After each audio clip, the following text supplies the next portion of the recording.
Hi, I'm Jamie, aka Largan Live, and in this video we're going to be looking at creating live camera effects in OBS Studio. Is it me or is it getting hot in here?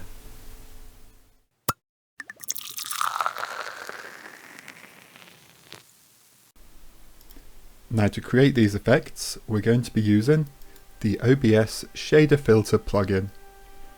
Once you have it all installed, if you select your camera and filters, then you want to add a new user-defined shader, and for the sake of this we're going to call it Fire Effect.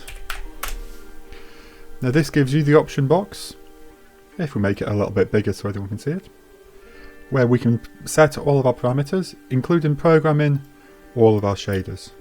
However, it's far easier to just load the shader from a text file using one of the included files with the plugin. So we'll go ahead and select the Fire shader, and as you can see we've got a lovely bit of fire on the screen. But that's not exactly what we want for a Burning Man effect now, is it? So if we scroll on down and we want to apply this to the image, and you can see it's just mapped over the top of us. Now what I should point out is that these effects do work best when using the green screen. Without the green screen, it maps the fire over the entire image. This may be the effect you want, that's entirely up to you, but for me I'm just going to go ahead and re-enable the green screen. Now at the moment the colour's pretty washed out, so let's just replace our actual colour with the image colour. Much better, that's a much stronger effect now, isn't it? Now it's just a case of adjusting the parameters until we get something quite nice. First of all, I'm going to drop my minimum luma right the way down, just to darken the background, and bring up the smoothing just to match. Already much better. And if we wheel the alpha down a little bit to make it slightly more transparent, and let's go ahead and make these flames a lot bigger.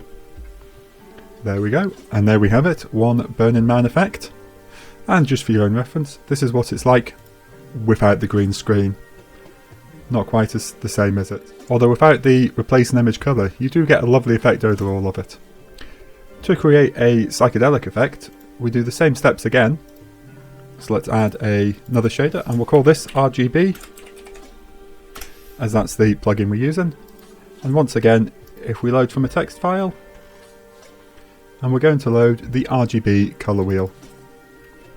Now immediately we get a lovely silhouette of me in RGB, which looks quite funky, but what we're going to do, once again we're going to apply it to the image and replace image colour. Now as this is a little bit too strong at the moment, I'm going to drop down the alpha to about 50. There we go, and now we have a lovely psychedelic cutout along with a Burning Man effect. And these can be even layered up, multiple effects can run at the same time, although the more effects you run, the heavier your CPU and graphics card usage will be. I hope you found this brief video informative. If you have, don't forget to like and subscribe for more OBS tutorials in the future. I've been Jamie, thank you very much for watching.